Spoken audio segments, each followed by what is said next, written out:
How language manipulates your mind. Welcome to another episode of My Opinion. My name is Rhetoric, and today we'll be talking about the power of words in politics. Well, you are being manipulated, and it's not by magic. It's simply just words. Politicians, advertisers, and media outlets know exactly how to use language, not to inform you, but to control how you think.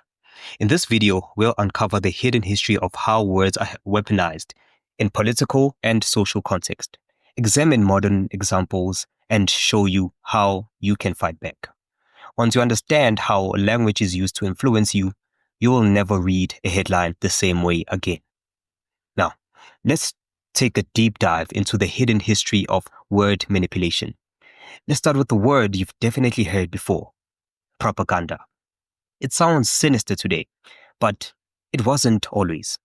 According to Edward Willis Fellows, in his 1959 article, Propaganda, History of a Word, published in the American Speech, the term comes from the Latin word propagare, which means to spread. It was originally used by the Catholic Church in the 17th century to refer to spreading faith through the Congregatio de Propaganda Fide.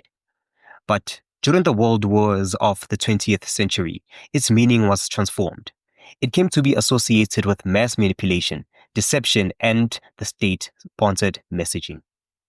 As Garth S. Jowett and Victoria O'Donnell explain in their foundational text, Propaganda and Persuasion, 2018, propaganda became synonymous with attempts to shape ideology through persuasive communication, often under the guise of objective truth.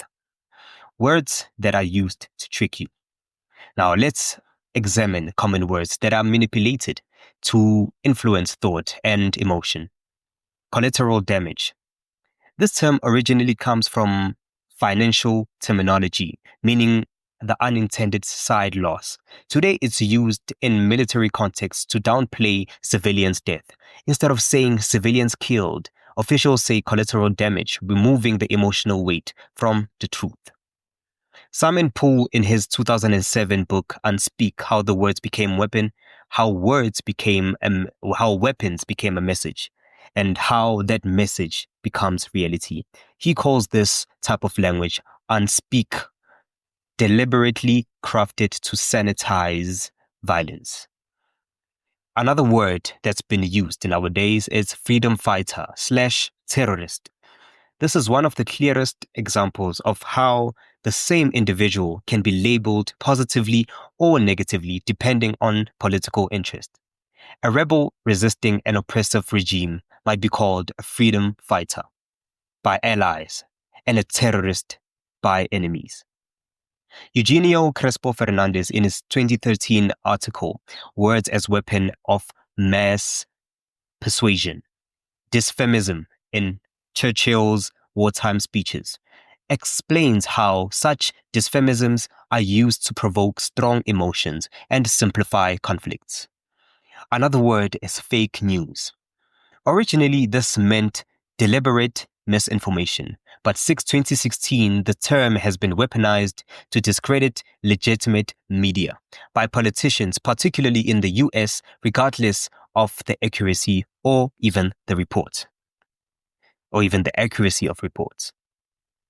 Harvard Kopeng, in Social Influence by Manipulation, a definition and case of propaganda, discusses how frames are used to manipulate perception, shifting words from objective descriptors into rhetorical weapons. Woke. That word used to mean socially conscious or someone who's aware of racial or even social injustices. But in recent years, it has been twisted into an insult used to dismissively undermine progressive views.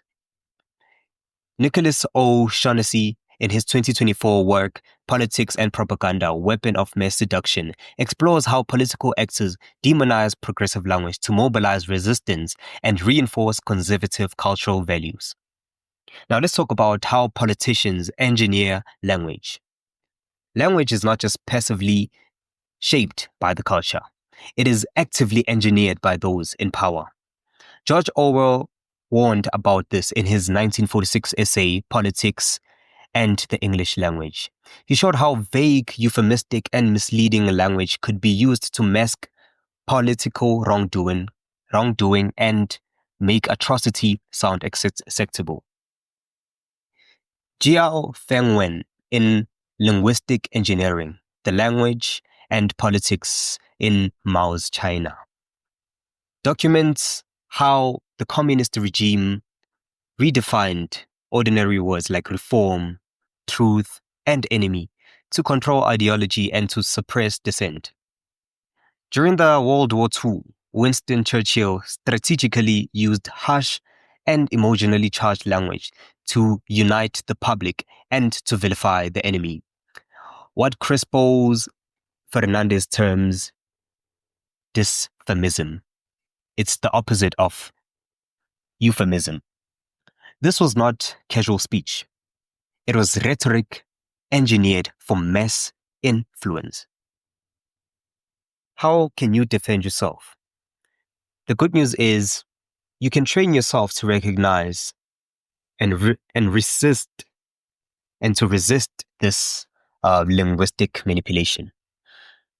First, you just need to recognize the framing of words. Words like tax relief frame taxes as a burden, even though they fund public services. Now ask yourself, what assumptions are being baked into a phrase and who benefits from those assumptions, right? The second thing is to question euphemisms. Replace sanitized terms with their real-world equivalent. Now, let's take some examples. Words like enhanced interrogation. Their simplified terms are words like torture. Instead of using words like military intervention, use invasion, and these will give you a brief and a very, very clear meaning, unsanitized meaning of those words. The third way to defend yourself is to use etymology. Study word origins. There are websites like www.etymonline, etymonline.com. So that's where you can actually find the history of words and how they evolved and how they've been weaponized. The fourth point is to read widely and critically. No media outlet is neutral. Reading from multiple sources allows you to see different groups, use different words, and to describe the same events, using the same or maybe sometimes different opinions. Now, since we know that language is such a powerful thing, we just need to ask ourselves this question. Does language enslave or does it liberate? When you start noticing how words are used to frame your thinking, you'll take the first step to trying to reclaim your mind. The next time you hear a political slogan or you read a headline, pause and ask, what does this really mean? And who benefits from me understanding it this way?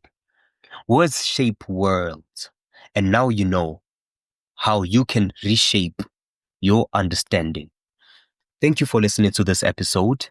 I really hope that next time you read into whether it's a book, a headline, an article, you will try to critically analyze where this is trying to lead you to think and how this is trying to reshape your thoughts or your mind. I will include sources that I've mentioned in this. I really hope you'll be able to read through them and maybe give some light to the next person that you can. Thank you once again for listening to this podcast. Until next time. Free audio post-production by alphonic.com.